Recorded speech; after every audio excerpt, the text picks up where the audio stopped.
प्रभु यीशु मसीह के मधुर मीठे नाम में एक बार फिर से आप सब लोगों को जय मसीह की। परमेश्वर का एक बार फिर से हम धन्यवाद करते हैं कि परमेश्वर जो भला है उसने हमें एक और ये अवसर दिया है कि हम परमेश्वर के भवन में आकर उसकी आराधना, उसकी स्तुति, महिमा, उसका हम धन्यवाद कर सकें। आज के वचन के हिस्से हमारे सामने पढ़े गए निर्गमन 13, 17 से 22, भजन 107 और इफिसियों 5, 8 से 14 और यूहन्ना 9, 1 से आखिरी आयत तक हमने पढ़ा। और आज का जो दिन है फोर्थ संडे बिफोर ईस्टर, और आज का जो थीम है Christ is the light of the world.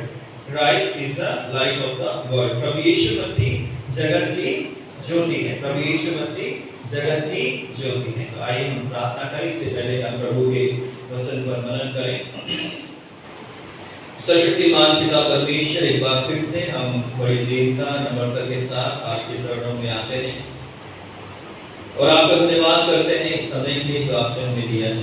प्रभु, जब इस वचन पर हम मनन करने जा रहे हैं, थोड़ी देर आपका पवित्र आत्मा हमारी सहायता करे ताकि जब हम इस वचन को बोलें, सुने, मनन करें, ग्रहण करें, तो पिता परमेश्वर आपका आत्मा हमारी अगुवाई करे ताकि हम आत्मा और सच्चाई से इस वचन को ग्रहण करके इस पर चल सके। यीशु क्रिस्त के नाम से मांगते हैं, आमीन। परमेश्वर का हम धन्यवाद करते हैं कि परमेश्वर जीवित है और उसने एक और मौका जो है हमें दिया है कि हम परमेश्वर के भवन में आकर उसकी आराधना, स्तुति कर सकें, उसकी महिमा कर सकें। और सच में ये हमारे लिए जो है एक आशीष की और परमेश्वर के अनुग्रह की बात है। तो लास्ट संडे हमने मनन किया था कि प्रभु यीशु मसीह जो है वो जीवन का जल देते हैं।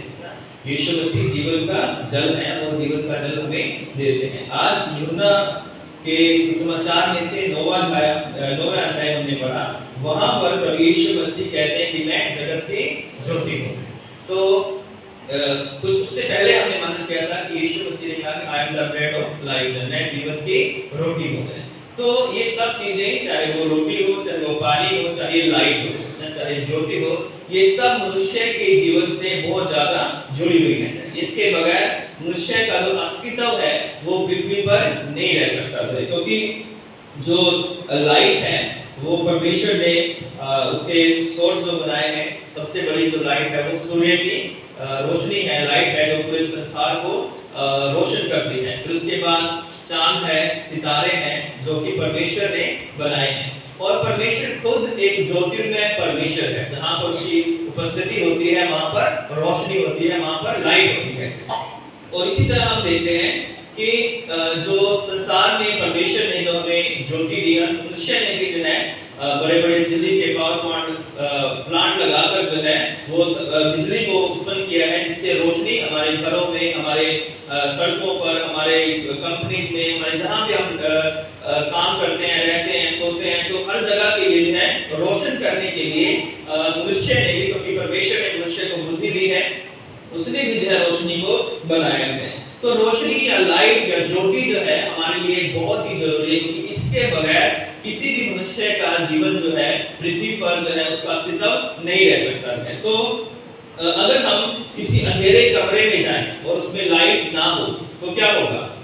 अगर हमें कुछ काम वहां करना है, अगर हमें पढ़ाई करनी है, अगर हमें किचन में अगर हम जाना है, अगर हमें खाना बनाना है, अगर हमें कोई अपना स्टडी करनी है, कोई भी काम करना है, अगर कमरे में अंधेरा है तो क्या हम उस कमरे में कोई काम कर सकते हैं?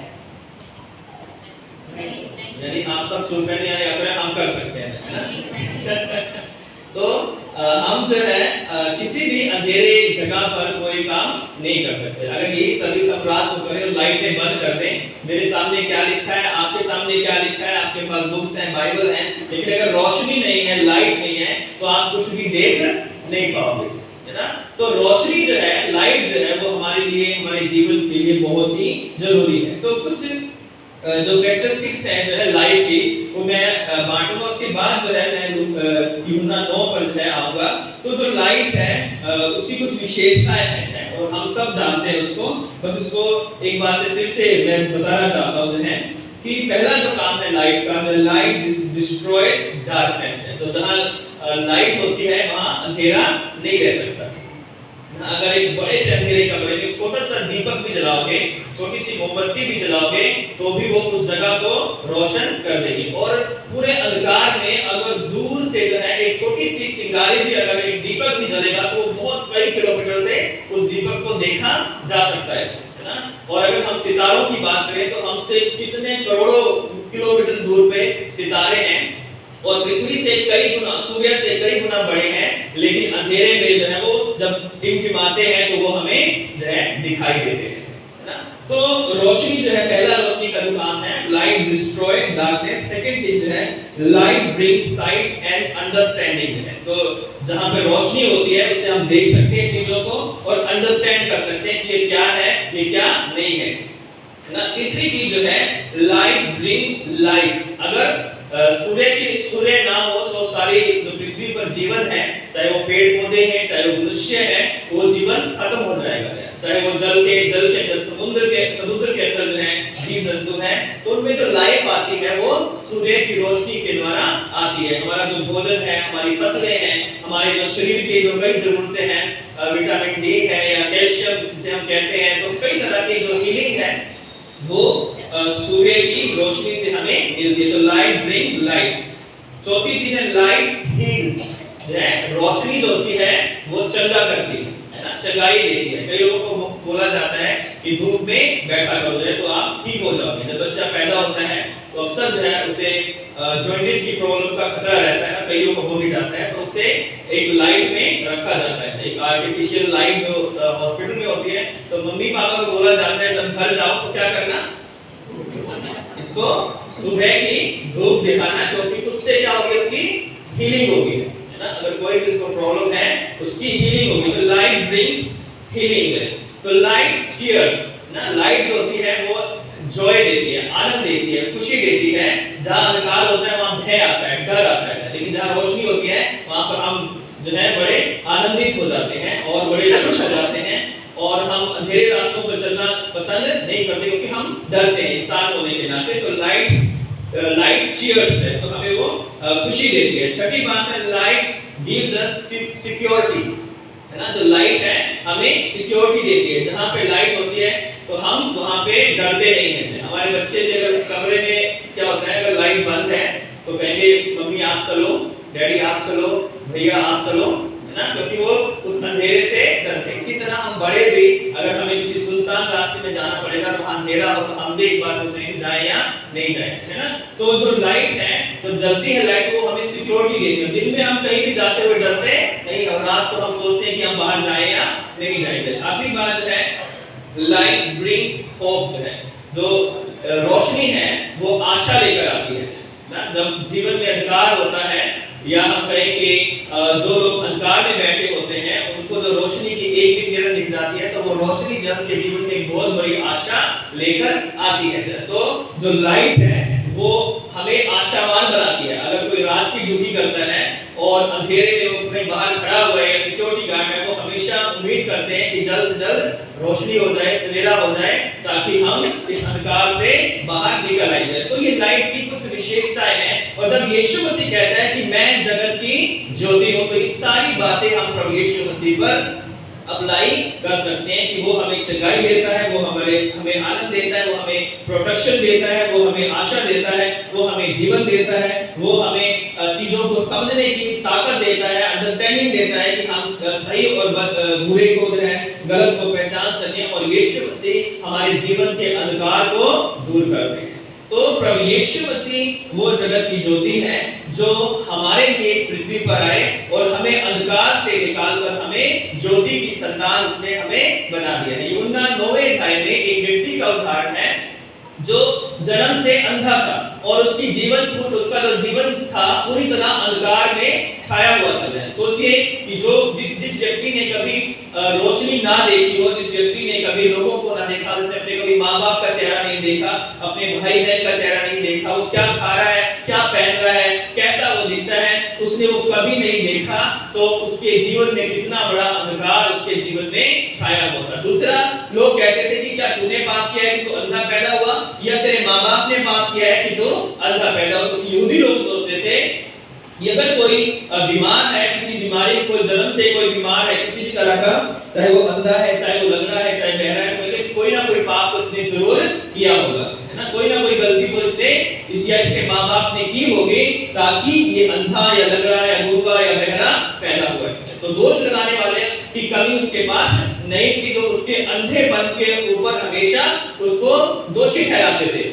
और तीसरी बात हम देखते हैं कि वो जो व्यक्ति था वो भीख मांगा करता था, है ना। वो जो अंधा व्यक्ति था वो भीख मांगकर अपना गुजारा करता था, यानी अंधा ना वो काम कर सकता था, ना वो शायद उसने पढ़ाई लिखाई की थी, कोई से दुनिया में क्या हो रहा है क्या नहीं हो रहा है उसे कोई पता नहीं। उसको एक ही मतलब था कि बस उसको उसकी दिन भर की रोटी का एक छोटा सा हिस्सा जो है उसे लोगों की दया से उसे वो मिल जाए ना। और इसलिए जो है वो व्यक्ति जो था वो लोगों के ऊपर डिपेंड था, क्योंकि जब कोई व्यक्ति किसी भी तरह की बीमारी से पीड़ित होता है तो वो दूसरों के ऊपर डिपेंड हो जाता है और वो अपने अपने सेल्फ कॉन्फिडेंस को जो है वो खो देता है ना। क्योंकि उसका वो दूसरों के ऊपर डिपेंड होता है तो उसकी अपनी जो ताकत है, कुव्वत है, उसकी जो अपनी योग्यता है वो सब बेकार हो जाती है, क्योंकि वो दूसरों के आश्रय जो है वो जीवन जीता है। तो 9वें अध्याय में हम देखते हैं कि ये व्यक्ति जो था वो पूरी तरह से एक मानसिक रीति से,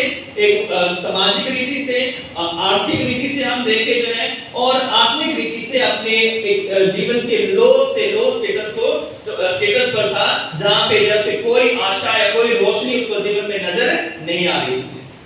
ऐसे में प्रभु यीशु मसीह वहां से गुजर रहे थे और लिखा है कि फिर जाते उसने एक मनुष्य को देखा जो जन्म से अंधा था।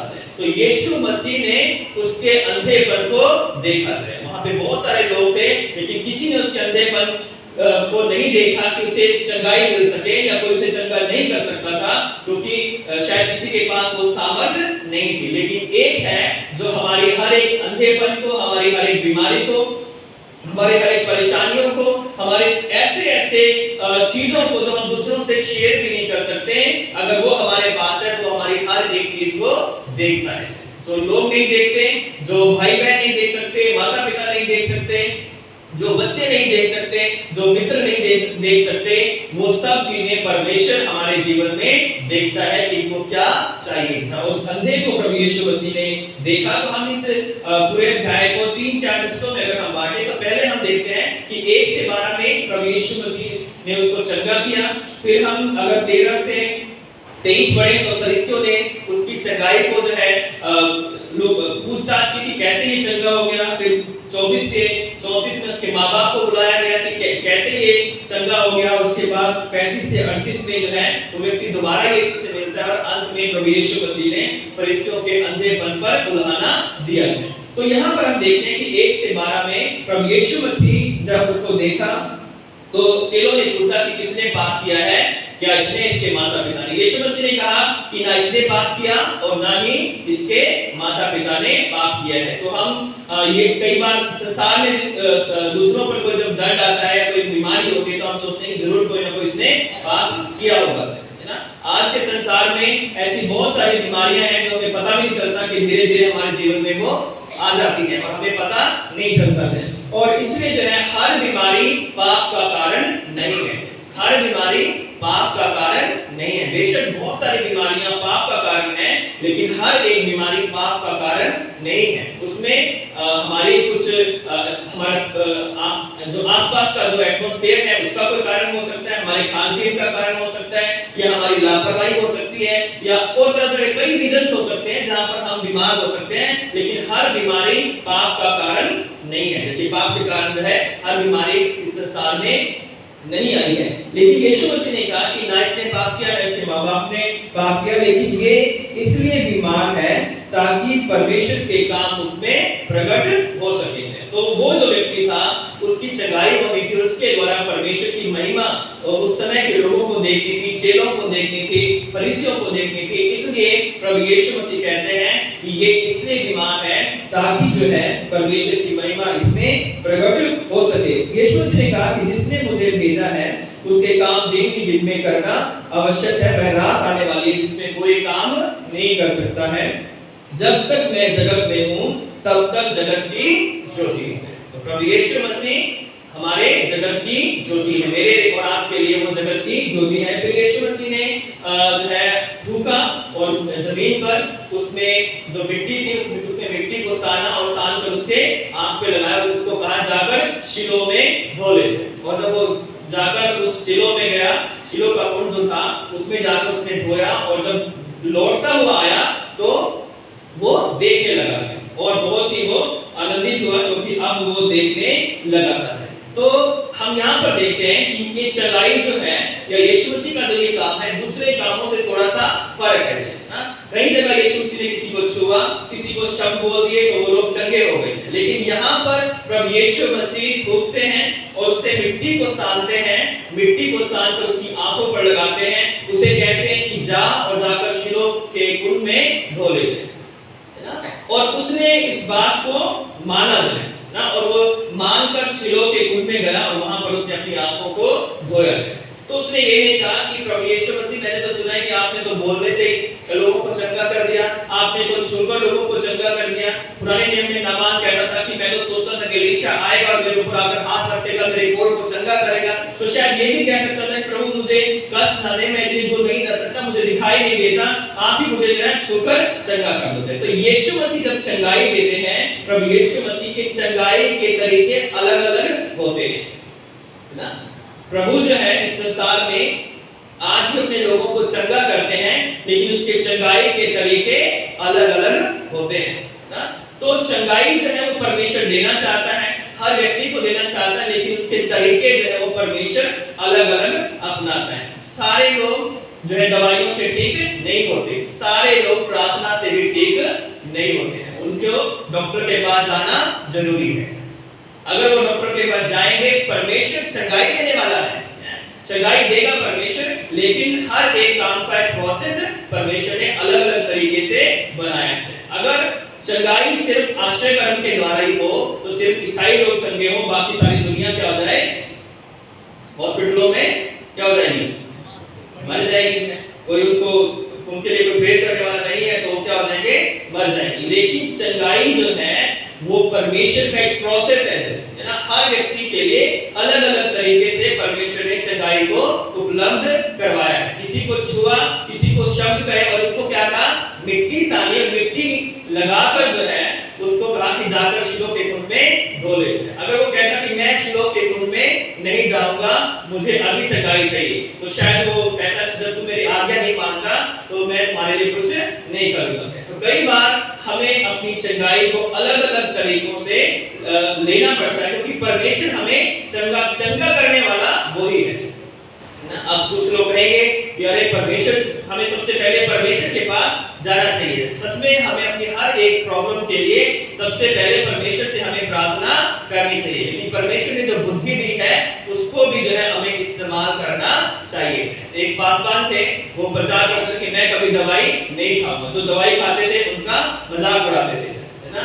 ये लोग दवाई खाते हैं, ये दवाई खाकर जो है प्रभु यीशु मसीह के नाम को बदनाम करते हैं। विश्वासी को इतना मजबूत होना चाहिए कि वो बिना दवाइयों के ठीक हो सके। एक बार स्कूटर चला रहे थे, गिर गए, हड्डी टूट गई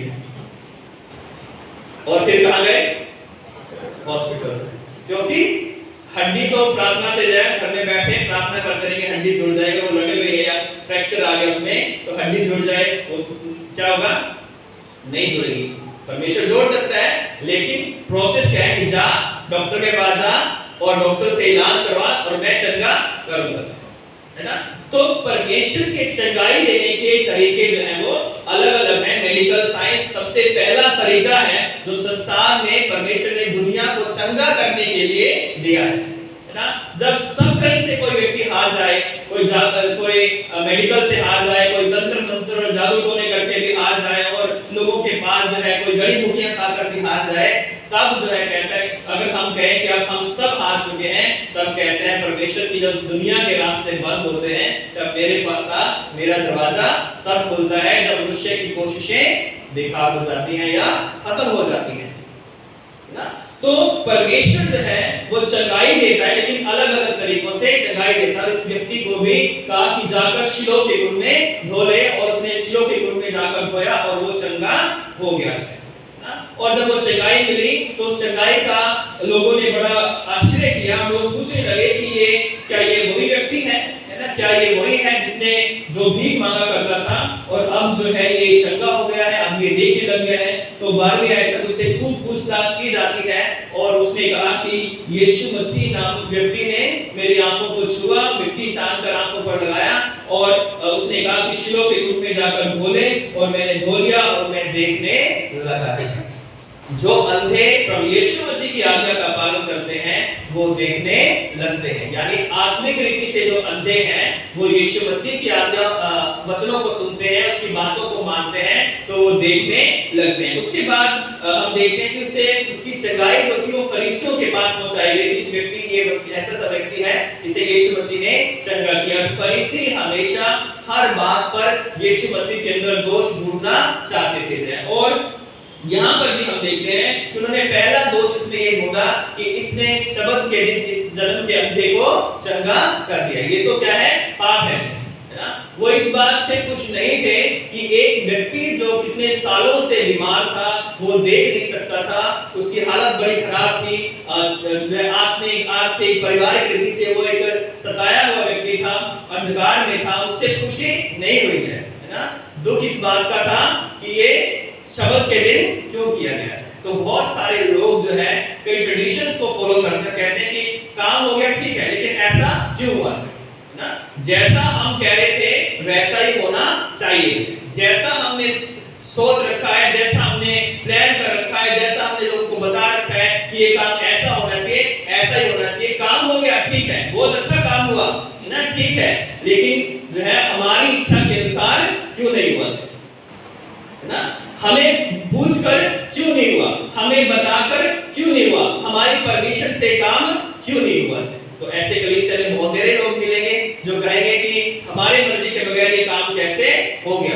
काम तो ठीक अच्छा है, कोई बात नहीं है ना, काम हुआ अच्छी बात है, लेकिन क्यों हुआ है ना। फरीसी भी यही कर रहे हैं कि काम तो अच्छा हुआ है, नहीं उनको तो ये भी था कि अच्छा हुआ, ये भी नहीं कहा कि अच्छा हुआ है, क्यों हुआ है ये व्यक्ति क्यों देखने लगा। उसके बाद हम देखते हैं कि उसके माँ-बाप को बुलाया, उसने गवाही दी कि यीशु मसीह ने मुझे चंगा किया। उसके माँ-बाप को बुलाया गया, माँ-बाप इस बात से डर गए कि कहीं जो है ये हमें जो उनका आराधनालय है उससे हमें बाहर ना निकाल दे, हमें हमारे ऊपर बंदिशें लगा दे, या हमें जो यहूदा की जो एक उनका धर्म है उस धर्म से हमें बाहर निकाल दे कि ये यीशु को मसीह मानते, क्योंकि वो एका कर चुके थे।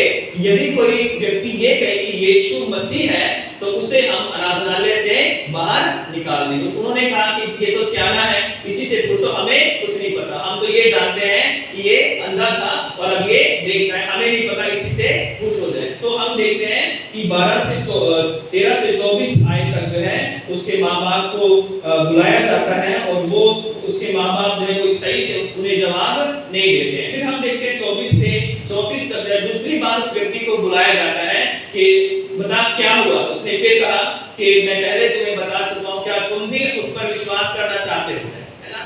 तो उन्होंने कहा कि जो है उसे बुरा भला कहने लगे और उससे कहा कि तू ही उसका चेला है, हम तो मूसा के चेले हैं ना। कई बार जो लोग चंगाई पाते हैं, जीवन में आशीष पाते हैं, और वो उस व्यक्ति का या उस डॉक्टर का, मान लिया कोई डॉक्टर हमें दवाई देता है कि डॉक्टर बहुत अच्छा है ना, तो अगर हम दूसरे व्यक्ति को कहेंगे तो दूसरे डॉक्टर को बहुत अच्छा कहता है, वो कहेगा जो है तू ही उसका चेला है, उस डॉक्टर का तू ही चेला है, हम तेरे चेले नहीं है। कई बार चर्च में कहते हैं ये उसका चेला, ये उसका चेला, ये उसका चेला है ना, और उससे उन लोगों से वो कटना शुरू हो जाती है, ये उसका चेला है, ताकि हम बुराई उसके सामने ना कर सके, है ना।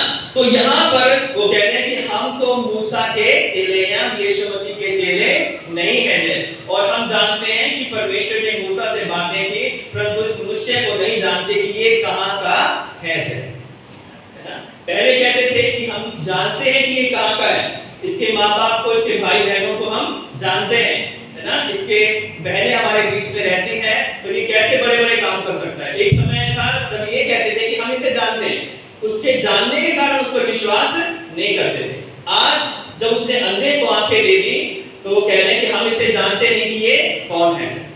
तो लोग जो है समय के साथ क्या होता है, बदलते रहते हैं, चित हो या पट हो, टांग अपनी ही ऊपर रखनी है तो हम ही सही है, एक समय उसको सही करेंगे, उसी काम को दूसरी जगह गलत करेंगे कि ये पहले सही था, अब जो है कुछ दिनों बाद वही काम गलत हो गया, पहले ये गलत था अब ये क्या हो गया, सही हो गया, है ना।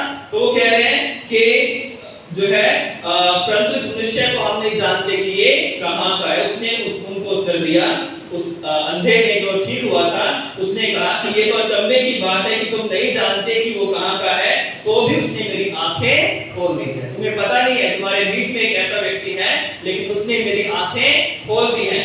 और उन्होंने उत्तर दिया कि हम जानते हैं कि परमेश्वर पापियों, उसने कहा कि हम जानते हैं कि परमेश्वर पापियों को नहीं सुनता, परंतु यदि कोई परमेश्वर का भक्त हो और उसकी इच्छा पर चलता हो तो वह उनकी सुनता है।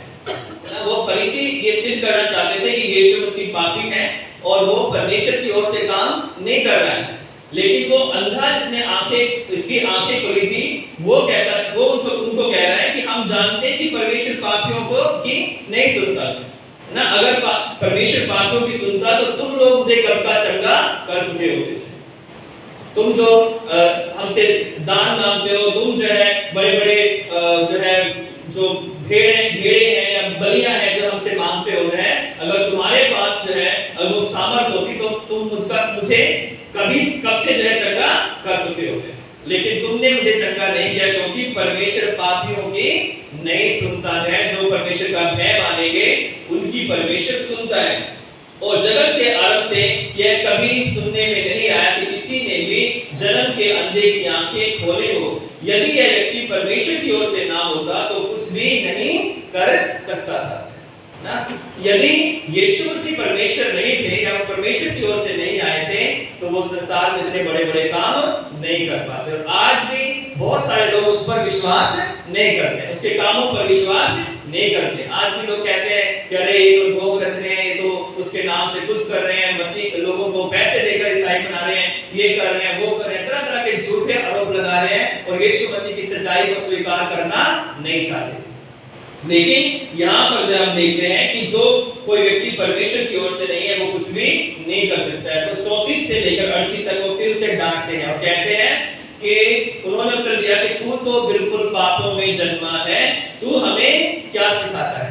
अक्सर ये लोग बात कहते हैं सुनते कि तुझे क्या पता, क्या तू हमें सिखाएगा या तू हमें क्या सिखाता है ना। हमें सब कुछ पता है, हम इतने सालों से ये हैं, इतने सालों से वो हैं, इतने सालों से हम ये करते हैं, हमने ऐसे ऐसे काम कर दिए, तुम क्या हमें सिखाओगे। अक्सर हम अपनी बातचीत में अपने लोगों के बीच में इन बातों को सुनते हुए देखते हैं। उस अंधे को वो कह रहे हैं कि क्या तू हमें क्या सिखाएगा ना, तेरी इतनी सामर्थ नहीं है कि तू हमें कुछ सिखा सके, सारा धर्म शास्त्र हमें रटा हुआ है, हमें पता है, तेरी इतनी जरूरत नहीं है कि तू हमें सिखाए, तो खुद जो है पापों में जन्मा इसलिए तू बीमार था। जिसका कहने का मतलब ये था। फिर जो हम देखते हैं कि उन्होंने उसे बाहर निकाल दिया, फिर यीशु से दोबारा मिलते हैं और प्रभु यीशु मसीह ने जब सुना कि उसे बाहर निकाल दिया है, जब उससे भेंट हुई तो कहा कि क्या तू परमेश्वर के पुत्र पर विश्वास करता है।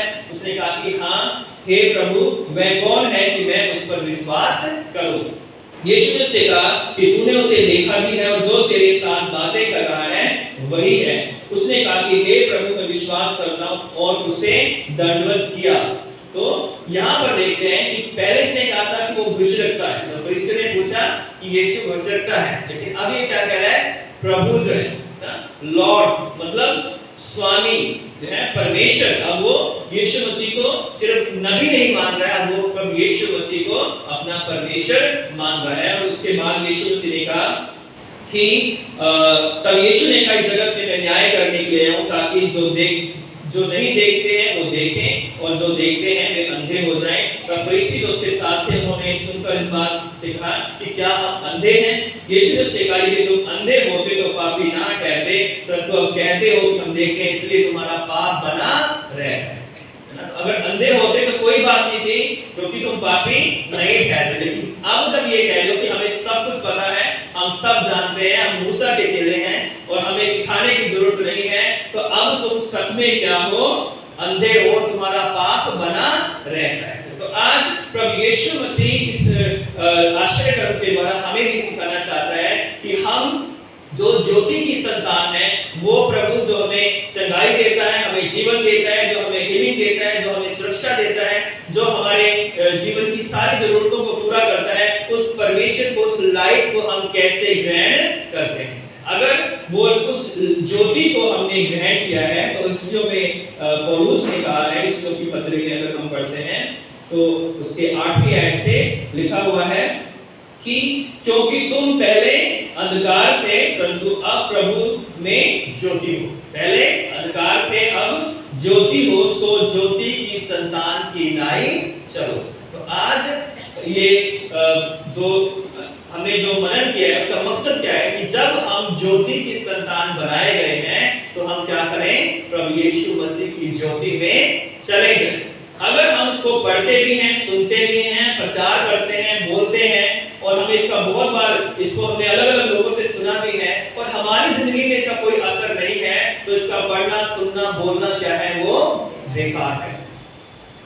ये फल तभी लाएगा जब हम इसे ग्रहण करने के बाद उस ज्योति की संतान बनकर हम ज्योति के समान चलेंगे, क्योंकि यीशु मसीह हमारी ज्योति है जिसने हमें अंधकार से बाहर निकाला है।